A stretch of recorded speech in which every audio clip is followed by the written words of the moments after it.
আসসালামু আলাইকুম, ডেলিসিয়াস বাংলা ফুডে সবাইকে আরও একবার স্বাগত জানাচ্ছি আরও একটি রেসিপি দেখার জন্য। আজকে আমি আপনাদের সঙ্গে পাউরুটি আর নুডলস দিয়ে ভীষণ মজাদার একটি নাস্তা রেসিপি শেয়ার করব। এই নাস্তাটি ছোট থেকে বড় সবাই খেতে অনেক বেশি পছন্দ করে, আর এই নাস্তাটি কিন্তু বাচ্চাদের টিফিনের জন্য পারফেক্ট একটি নাস্তা। আশা করছি রেসিপিটি আপনাদের কাছেও ভালো লাগবে। তাহলে চলুন রেসিপিটি শুরু করি। সবার প্রথমে চুলায় একটা প্যান বসিয়ে এর মধ্যে আমি পরিমাণ মতো তেল দিয়ে দিয়েছি। তেলটা যখন গরম হয়ে এসেছে ওই পর্যায়ে একটা ডিম ভেঙে দিয়ে দিচ্ছি। এরপর এখানে স্বাদ অনুযায়ী লবণ আর সামান্য পরিমাণে কালো গোলমরিচের গুঁড়া দিয়ে দিচ্ছি। এবার ডিমটাকে স্ক্র্যাম্বল করে নিচ্ছি। ডিমটা হয়ে গিয়েছে, এবার তেল থেকে ডিমটাকে একটা বাটিতে তুলে সাইডে রেখে দিব। এবার একই প্যানে দিয়ে দিচ্ছি একটা পেঁয়াজ কুচি আর সাথে দিয়ে দিচ্ছি 3-4টার মতো কাঁচামরিচ কুচি। এবার পেঁয়াজ আর মরিচটাকে হালকা একটু নরম হয়ে আসা পর্যন্ত ভেজে নিব। এখানে তেলটা একটু কম মনে হচ্ছিল, তাই কিছু পরিমাণে তেল এখানে দিয়ে দিয়েছি। পেঁয়াজটা ভাজা হয়ে গিয়েছে, এবার এখানে দিয়ে দিচ্ছি 1/2 কাপ পরিমাণে পানি। এবার এখানে আমি যে 1 প্যাকেট নুডলস নিয়েছিলাম সেই নুডলসটা ভেঙে দিয়ে দিচ্ছি। এখন এখানে নুডলসের মশলাটা দিয়ে একটু নেড়েচেড়ে মিশিয়ে নিব।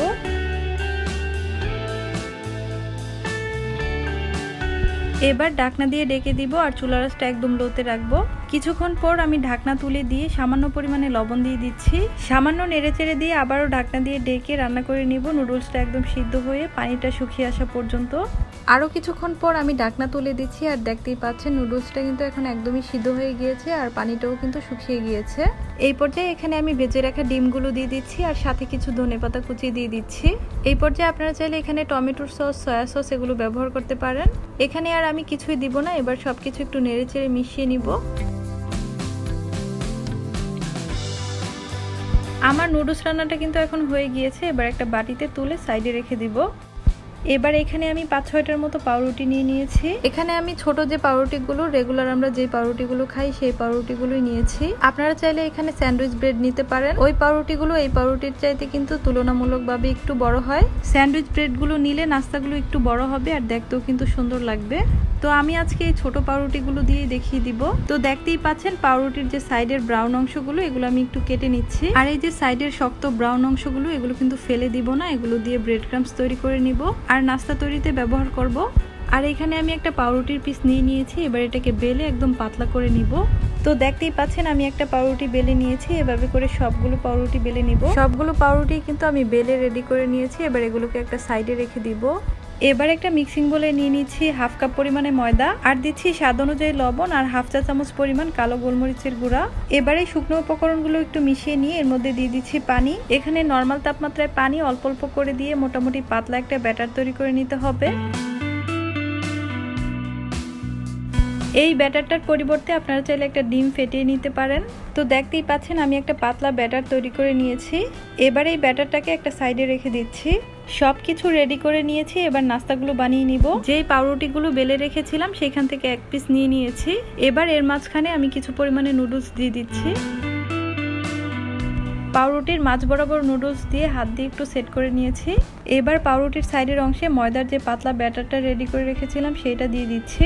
আপনারা চাইলে এখানে পানিও দিতে পারেন। পাউরুটির চারপাশে ময়দার ব্যাটারটা দিয়ে দেওয়ার পর এবার এই পাউরুটিটাকে রোল করে নিব আর চেপে সাইডের অংশগুলোকে সিল করে দিব। পাউরুটির রোলটা তৈরি করা হয়ে গেলে ময়দার ব্যাটারের মধ্যে ডিপ করে নিব। এরপর এক্সট্রা ব্যাটারটা ঝেড়ে ফেলে দিয়ে ব্রেড ক্রাম্বসের মধ্যে গড়িয়ে নিব। তো দেখতেই পাচ্ছেন একটা রোল রেডি করে নিয়েছি আর একইভাবে বাকি সব রোলগুলো রেডি করে নিয়েছি। আর এই পর্যায়ে এই রোলগুলোকে আপনারা এয়ারটাইট বক্সে করে ফ্রোজেন করে রাখতে পারেন। এবার রোলগুলো ভেজে নিব। তার জন্য চুলায় প্যান বসিয়ে আগে থেকেই তেল গরম করে নিয়েছি। এবার একে একে রোলগুলো দিয়ে দিচ্ছি। যখন রোলের একটা পাশ হয়ে গিয়েছে তখন রোলগুলোকে উল্টিয়ে দিচ্ছি। আর এই রোলগুলো হতে কিন্তু একদমই সময় লাগে না, মাত্র 2-3 মিনিট ভেজে নিলেই কিন্তু রোলগুলো হয়ে যায়। রোলের দুইটা পাশই ভাজা হয়ে গিয়েছে। এবার তেল থেকে উঠিয়ে নিচ্ছি। এবার একই তেলে বাকি রোলগুলো দিয়েও ভেজে নিব। তো দেখতেই পারলেন কত সহজে আমি ভীষণ মজাদার একটি নাস্তা তৈরি করে ফেললাম। তো প্রতিদিন একই নাস্তা না খেয়ে একই জিনিস দিয়ে বিভিন্ন ধরনের নাস্তা কিন্তু তৈরি করে ফেলতে পারেন। আর এই নাস্তাটা কিন্তু বাচ্চারাও খুব পছন্দ করে খাবে। নাস্তাটা ভীষণ মজার হয়েছিল, আপনারা অবশ্যই বাসায় ট্রাই করবেন, আমাকে কমেন্টস করে জানাবেন। আর রেসিপিটি ভালো লাগলে অবশ্যই একটি লাইক করে চ্যানেলটি সাবস্ক্রাইব করে চ্যানেলের সাথেই থাকবেন। তাহলে আজকে এখানেই বিদায় নিচ্ছি। সবাই ভালো থাকবেন, সুস্থ থাকবেন। আল্লাহ হাফেজ।